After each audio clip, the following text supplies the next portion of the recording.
All right, Steve, we're here to talk about Seth Rollins versus Cody Rhodes, round 4, but more importantly, for the Crown Jewel World Heavyweight title, or I don't know what the fuck it's called. Steve, what's this thing called?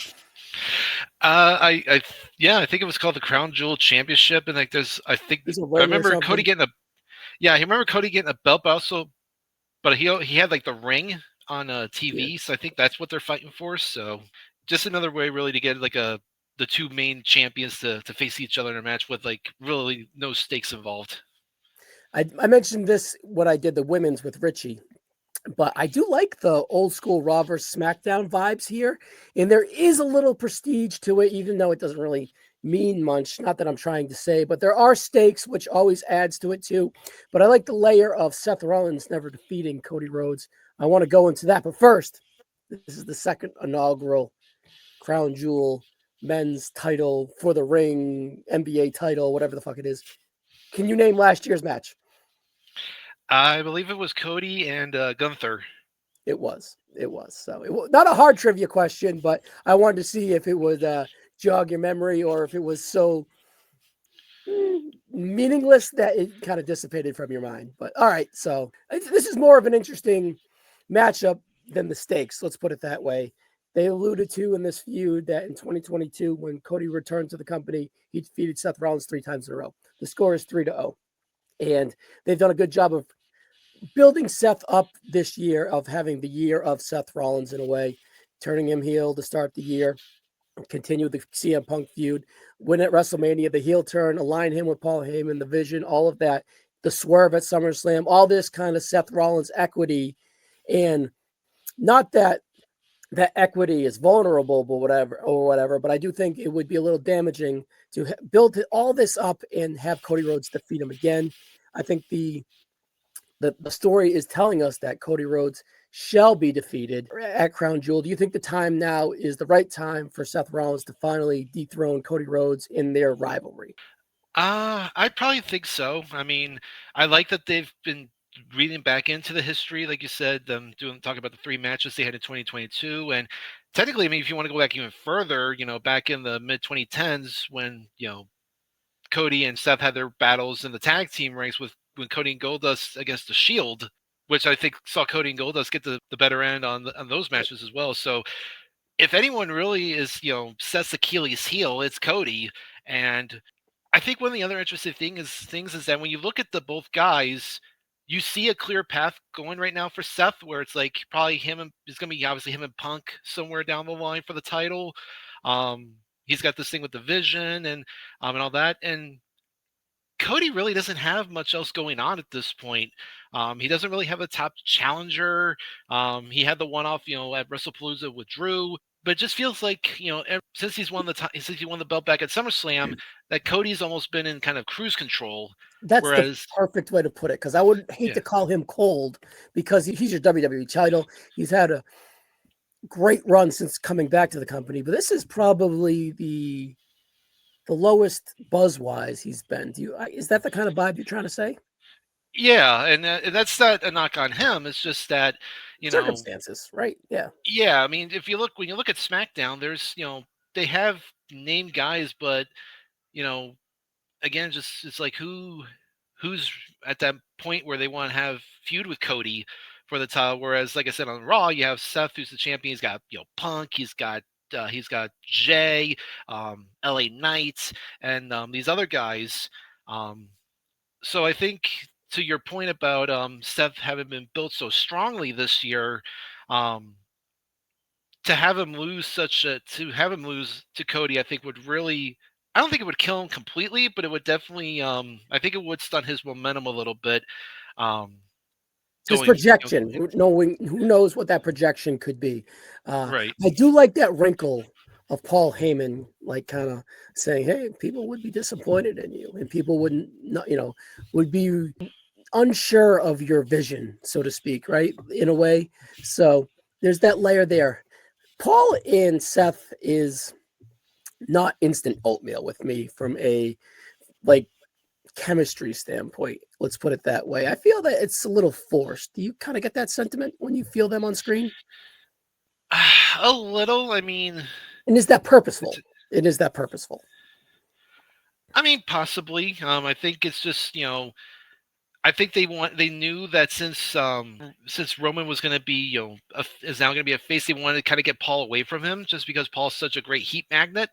So putting him with Seth, I guess they thought was the right option. And I think if it was just like him, Braun, and Bronson as like a 3-man unit with no manager, I think it still would work really well because obviously Seth's a great talker, and he can hype those two guys up.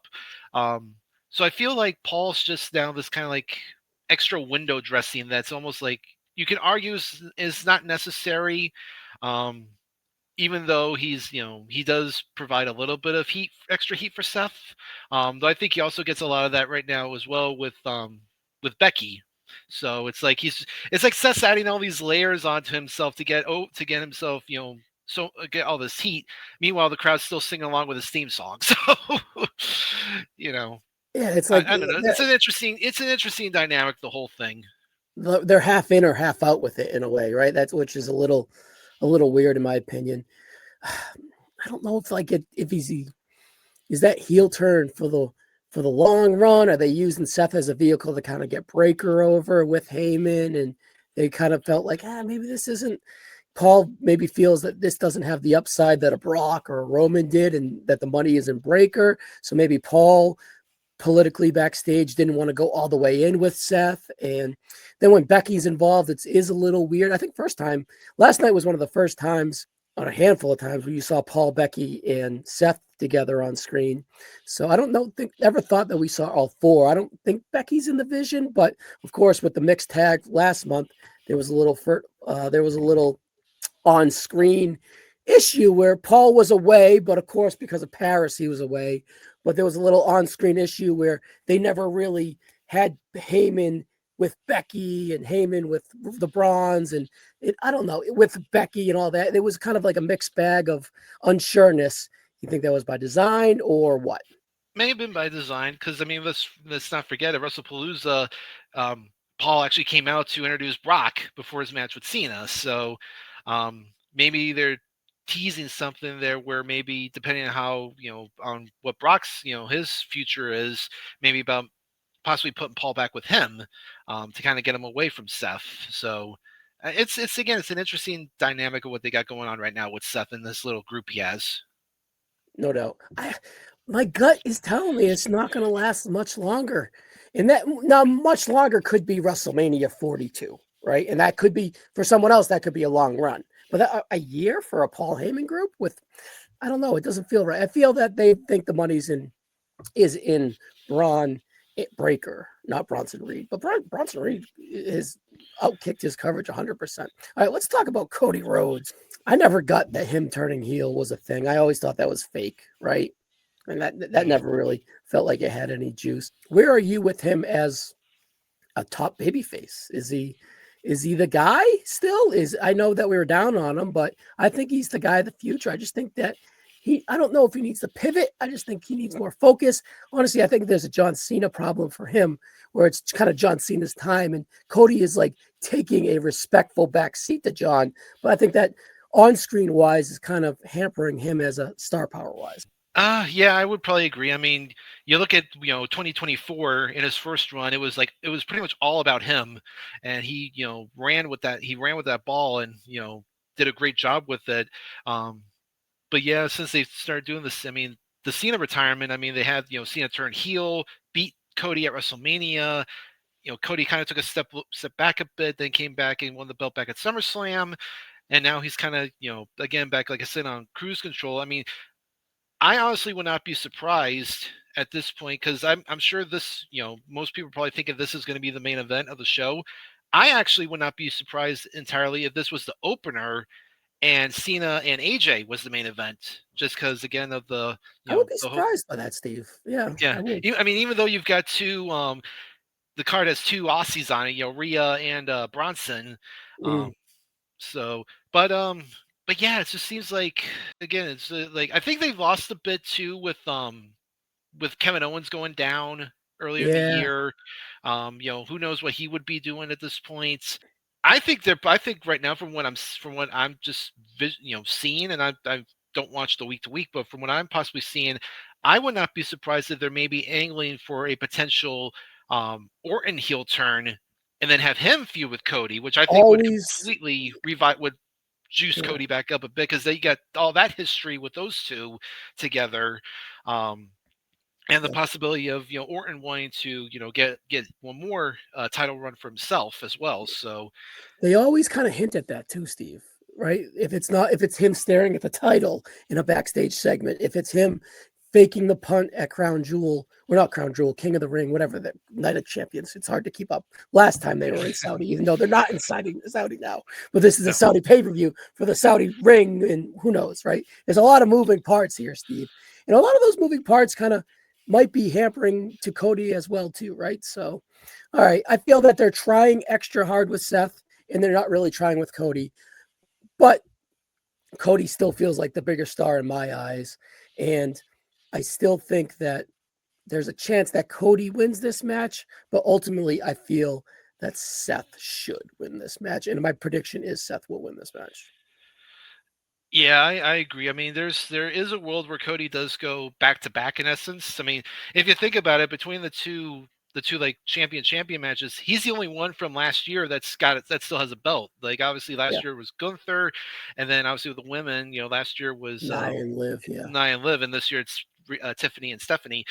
So I can see a world where they could have Cody go back to back, but I think Seth winning definitely makes more sense, because it just adds more um, to his cred and to his, because now he can take this and basically like hold it over, like like, hey, I beat, you may beat me those other times, but we were just two guys having a having a respect feud here. We're both the top dogs, and I just proved I'm the top, the top dog over you. So, and he could definitely, and Seth can like hang that over Cody, and kind of just brag about that going forward on TV. So I do think it's Seth's to lose. Yeah, no doubt. But I can see a story where Cody would win this, and like it's just because I think it would be stupid too. I think that there's plenty of juice because it would cause the fraction between the Heyman and the Bronze and Seth, right? And I don't think it's time for that. I just think they're alluding to it for down the road stuff. All right, you mentioned that you thought this could open, and then maybe who would close? Who would close in that in? Cena and AJ. Yeah, so that's better than the last time that they closed in Aussie or in Perth. It was Naya in Rhea, right? So that Well, was the that was closer last time. yeah. Well, Yeah, that was more because Rhea was the champion, yeah, and I know. they Yeah, wanted I her. get you. They wanted her But on top. this is a gimmick that was elimination chamber gimmick, and this Crown Jewel is a gimmick. So maybe they don't want to close on the gimmick. And I would see your point. And Cena, man, they would have to think they would have to go out there and deliver for sure. Right? Because literally last night, AJ Styles was like, we don't need your story. We're going to have a great fucking match.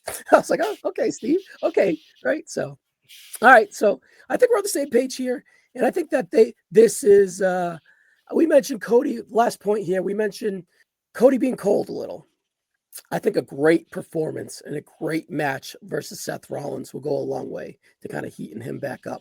And if they can even use that as a storyline on TV to kind of get him going again. Like he went out there, had a great performance. It was a great match, but things got in his way. If it was something with Orton or something with like the Vision helping Seth or something to kind of get Cody back on track and him refocus within his own brain or whatever. So I think that for a strong 2024 end or 2025 end for Cody Rhodes. So, all right, Steve, we can find you everywhere. You help out, place to be here everywhere. So thank you as always. And Steve, we'll see you on the next one. Thank you, buddy.